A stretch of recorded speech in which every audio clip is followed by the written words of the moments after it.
Eh bien, je m'appelle Émile Olbriné, je suis tout jeune, comme ça se voit, et commerçant à Saint-Rémy depuis pas mal d'années. Alors là, il n'y a pas d'explication. Il n'y a aucune explication. J'adore. Bon, après, j'ai vécu 11 ans en Allemagne, et proche de l'Alsace, donc peut-être que j'ai été inspiré inconsciemment, mais j'ai toujours aimé la neige, j'ai toujours aimé les petites lumières et la magie de Noël. Et ça en a... Alors, bien sûr, quand j'étais gamin, on allait à la messe de minuit, et c'est ce que j'adore en Provence, c'est qu'encore une fois, ça perdure et que les traditions sont maintenues. Et ça, c'est très bien, c'est très important. Alors, ce qui me plaît le plus, par exemple, dans le cas concret où on fait les 12 façades de la place de la mairie des commerces, c'est la création. Savoir ce qu'on va faire sur telle façade. Donc, la création, je dessine un peu, pas très bien, mais tout est dans ma tête. Et après, bien sûr, la conception, la réalisation et l'apothéose, c'est quand tout est parfait, quand on met tout en place. Et j'ai un souvenir avec mon petit jeune Florian, la première fois où tout a été fini et que tout était éclairé, on s'est retrouvés tous les deux sur la place de la mairie et là, on a dit quand même, on a réussi à faire quelque chose de bien. Et c'est pas prétentieux de ma part, mais c'était vraiment comme je le voulais au plus profond de moi. Donc il y avait cette sérénité de la place qui était calme, toutes ces lumières, et ça c'était au top. Alors bien sûr, avec les temps modernes maintenant, je peux pas nier que je vais beaucoup sur les réseaux. Il y a des artistes de folie où on peut s'inspirer, mais depuis 35 ans, je suis commerçant. On fait les salons internationaux. Moi, je fais souvent Paris, Francfort, Nuremberg. Et là, on est en présence de stands de folie avec des vrais décorateurs, des décorateurs qui ont fait des études. Et inconsciemment, pareil, on emmagasine toutes ces images, elles restent dans notre tête. Et un jour ou l'autre, quand on veut faire un décor, boum, tiens, j'ai vu ça. Alors moi, je suis fier de ma façade parce que je ne l'ai pas fait exprès. J'ai craqué sur les serres. C'était une boîte, une ferme italienne qui fabrique ça. Et j'avais craqué lors d'un salon sur les objets. Et quand je les ai reçus à Saint-Rémy, je me suis dit, les vendre, c'était pas possible. Et j'ai eu ce déclic de les mettre en situation sur la façade. Et, allez savoir pourquoi, mais c'est cette façade qui revient maintenant le plus régulièrement sur les réseaux sociaux. C'est celle que l'on voit. Et bien sûr, je n'ai pas intérêt à changer, parce que maintenant, on a notre identité avec cette façade. Mais c'est pas celle qui m'a donné le plus de boulot, puisque là, il y a 2 pièces maîtresses que j'ai posées. Après, la bâtisse est belle, les volets sont patinés, c'est tout un ensemble et qui va en harmonie avec l'intérieur de ma boutique. Mais après, j'ai eu du plaisir à faire les 12 façades de la place de la mairie. J'ai eu beaucoup de plaisir à les faire parce qu'elles sont complètement différentes les unes des autres. Pour préparer la déco, pour la mettre en place, on a 4 semaines. Sachant que les week-ends, personne ne travaille, il y a trop de monde dans les rues. Donc j'ai ma petite équipe de bénévoles qui m'aide 5 jours par semaine. On enlève les intempéries, donc on va dire qu'on va mettre entre 15 et 20 jours pour mettre en place. Et j'en ai des tonnes avec mes jeunes qui me font des petites choses des fois qui me font sourire. J'ai un petit jeune là qui s'appelle Mathias. Celui-là, alors, il a un don. Il a un don parce que c'est un foufou, mais on s'est rendu compte que il avait une dextérité hors norme pour accrocher des boules de Noël, alors qu'il n'avait jamais fait ça de sa vie. Il faut savoir qu'on est sur l'échelle, on a le sac avec des boules de différentes couleurs, de différentes tailles, et lui, à une vitesse grand V, il a accroché les 5000 boules, il y a 2 ans de ça, de la place de la mairie. J'aime bien ce genre de contact, je me suis, sans le faire exprès, bien entouré, et ça c'est important, parce que nous ne sommes pas nombreux, j'ai des gens fidèles autour de moi, et ils le font par pur plaisir pour m'être sympathique, et après bon, j'innove, je vais faire une raclette de Noël autour d'une table, et là voilà. Alors commerçant, je suis devenu parce que quand j'étais en Alsace, eh ben, je cherchais à m'installer, mais à 30 ans, j'avais aucune idée. Je voulais ouvrir un commerce, mais je voulais ouvrir un commerce. J'étais percé dans le costume vénitien. Et donc, on avait fait des costumes.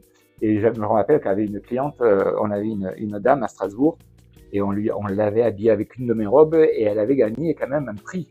Et ça, c'était important pour nous. Mais bon, j'étais pas encore assez costaud pour m'affirmer. Et j'ai des amis qui m'avaient parlé des Baux de Provence. Et j'avais la nostalgie de la Provence, et étant resté 11 ans en Alsace et en Allemagne. Et je suis arrivé au Beau que je connaissais pas du tout.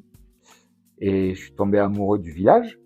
Et la vie a fait que je trouve une boutique et que je commence à être commerçant avec cette boutique. Bien entendu, n'étant pas très bon, je me suis planté et j'ai déliré. Je suis parti sur une remise en question et passionné de crèche et de santon, j'ai commencé à faire ce métier et à réaliser ce qui va être pendant 10 ans notre motivation, c'est-à-dire faire la plus grande crèche du monde, présenter à Romans et enchaîner pendant 11 ans les succès et culminer à 1000 mètres carrés. Et après, tout ça s'est arrêté. Mais voilà comment ça a démarré.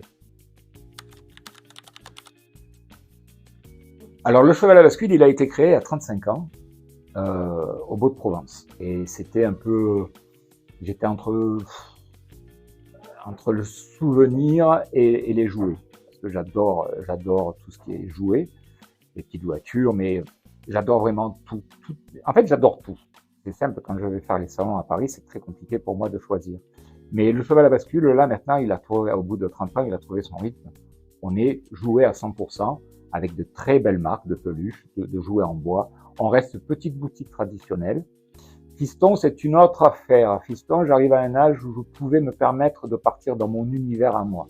C'est-à-dire un peu déconnecté de la réalité. Beaucoup de personnes, quand elles visitent la boutique, me demandent si on n'est pas dans l'univers d'Alice au Pays des Merveilles. Alors, je ne pensais pas à ça. Moi, je suis plutôt Tim Burton. Mais voilà, ce mélange un peu décalé, très baroque, très doré, avec des pièces un peu loufoques. À l'âge que j'ai, je me fais plaisir. Donc, je vois bien que je suis sur la bonne route avec certaines personnes. Parce que toutes les personnes qui viennent dans ma boutique sont quand même, là c'est prétentieux, quand même, sont quand même enchantées. Alors, l'enfant que j'étais, ben, il n'en croirait pas ses yeux, parce que nous, j'ai jamais manqué de rien quand j'étais gamin, mais on vient d'un milieu très, pas pauvre, mais bref, on n'était pas parmi les mieux dotés de la vie, parce que à une époque, moi, dans mon parcours, je suis né en Algérie, et comme vous le savez, ben, en 62, quand mes parents sont revenus en France, ben, ils avaient tout perdu. Donc, j'avais 7 ans, et ma mère, mon père ont tout fait pour qu'on manque de rien, mais j'étais quand même conscient que on était dans une grosse galère. Et j'étais loin de l'univers magique de maintenant. Et c'est peut-être ça un peu, parce que dès que j'ai eu 20 ans, moi, pendant ma scolarité où j'étais bon à rien, je dois l'avouer, mais j'avais quand même cette petite étincelle. Je prenais beaucoup de plaisir à aller voir les façades à Marseille à Noël. Et inconsciemment, après, il y a eu une grosse coupure dans ma vie. Et à 30 ans, le déclic est arrivé. Et là, je me suis mis à avoir une boutique, et après, on est parti dans un délire de création, et on a fait de très belles choses avec, à l'époque, mon associé et ami. Oh ben, la ville, elle brille sans moi, hein, parce que Saint-Rémy, quand même, rayonne depuis des lustres sans ma personne. Maintenant, oui, faire ce métier, continuer le plus longtemps possible, tant que la santé le permet. Et puis, ben, sachant que derrière, il y a la relève avec Florian, oui, ça me motive, bien sûr.